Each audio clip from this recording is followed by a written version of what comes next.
اعجاز القرآن، قرآن کریم کی موسیقی۔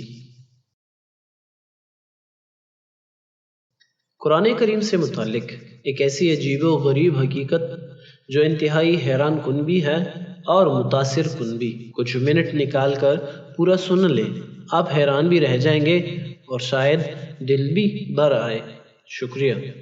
ڈاکٹر محمود احمد غازی کی کتاب محاذرات قرآنی کے ایک اقتباس کا حوالہ۔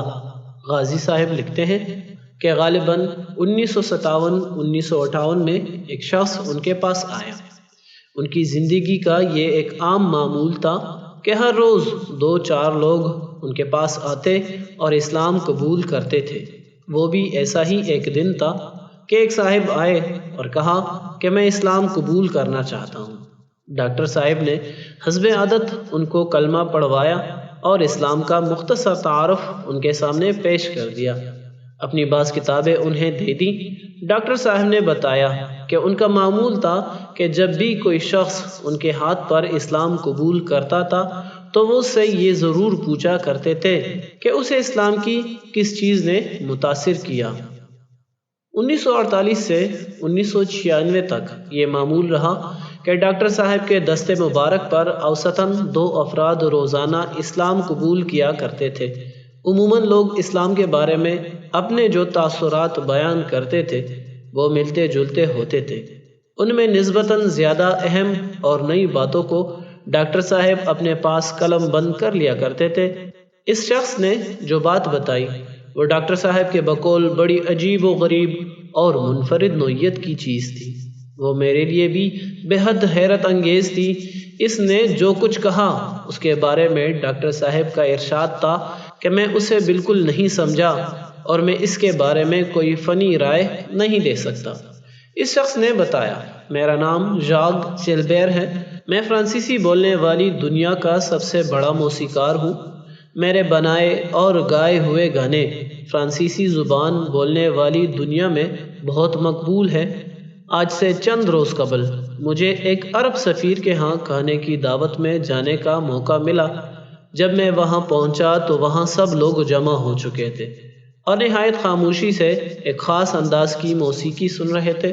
جب میں نے وہ موسیقی سنی تو مجھے ایسا لگا کہ جیسے یہ موسیقی کی دنیا کی کوئی بہت ہی اونچی چیز ہے جو یہ لوگ سن رہے ہیں۔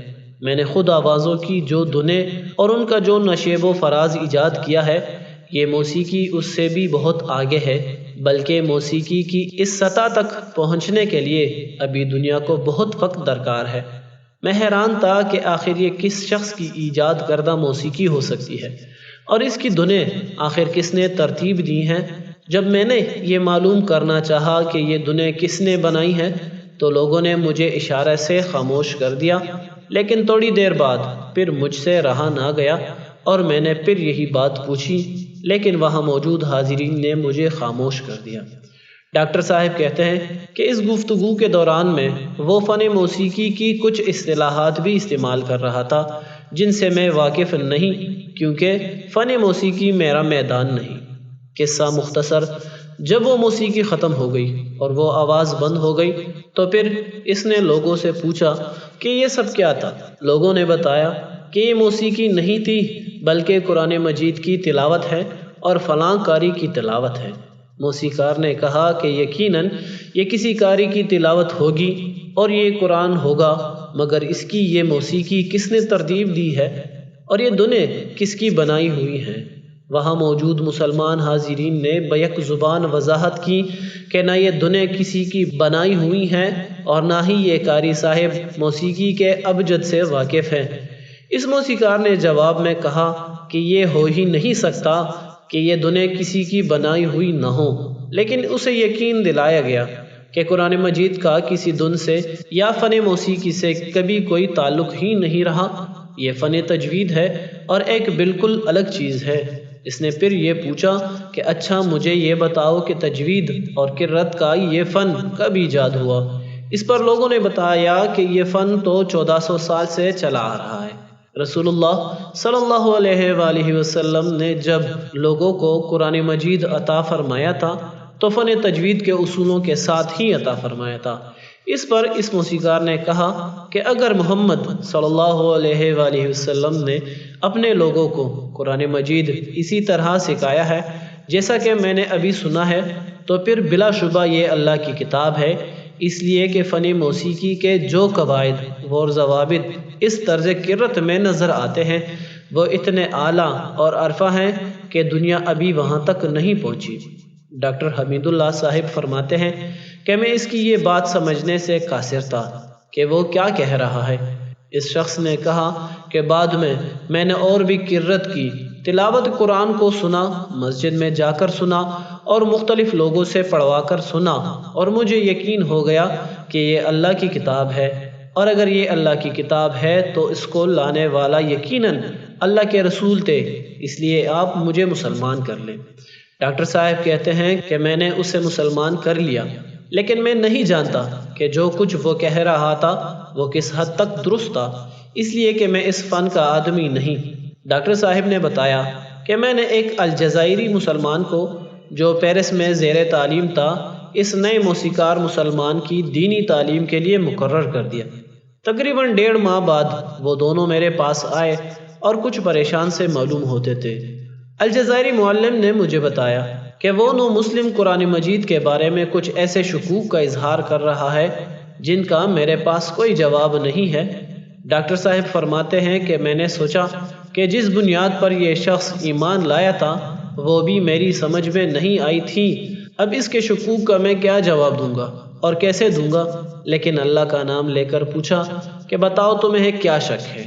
اس نو مسلم نے کہا کہ آپ نے مجھے یہ بتایا تھا اور کتابوں میں بھی میں نے پڑھا کہ قرآن مجید وعنی ہی اس شکل میں آج موجود ہے جس شکل میں اس کے لانے والے پیغمبر علیہ الصلاۃ والسلام نے اسے صحابہ کرام کے سپرد کیا تھا۔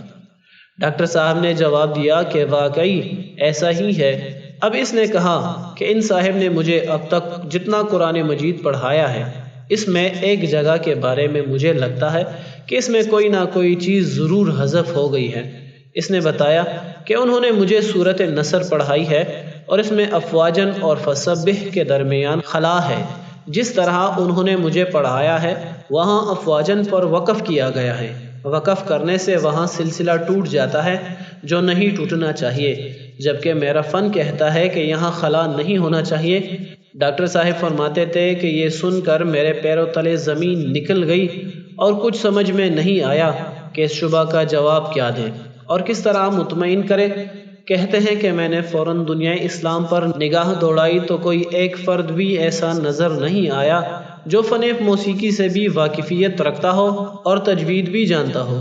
ڈاکٹر صاحب کہتے ہیں کہ چند سیکنڈ کی شش و پنج کے بعد بالکل اچانک اور یکا یک میرے ذہن میں ایک پرانی بات اللہ تعالیٰ نے ڈالی کہ اپنے بچپن میں جب مکتب میں قرآن مجید پڑھا کرتا تھا تو میرے معلم نے مجھے بتایا تھا کہ افواجن پر وقف نہیں کرنا چاہیے بلکہ افواجن کو بعد کے لفظ سے ملا کر پڑھا جائے۔ ایک مرتبہ میں نے افواجن پر وقف کیا تھا تو اس پر انہوں نے مجھے سزا دی تھی اور سختی سے تاکید کی تھی کہ افواجن کو آگے ملا کر پڑھا کرے۔ میں نے سوچا کہ شاید اس بات سے اس کا شبہ دور ہو جائے اور اس کو اطمینان ہو جائے۔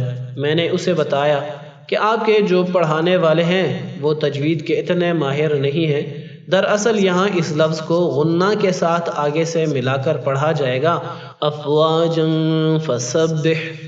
ڈاکٹر صاحب کا اتنا کہنا تھا کہ وہ خوشی سے اچھل کر کھڑا ہو گیا اور کہنے لگا کہ واقعی ایسا ہی ہونا چاہیے۔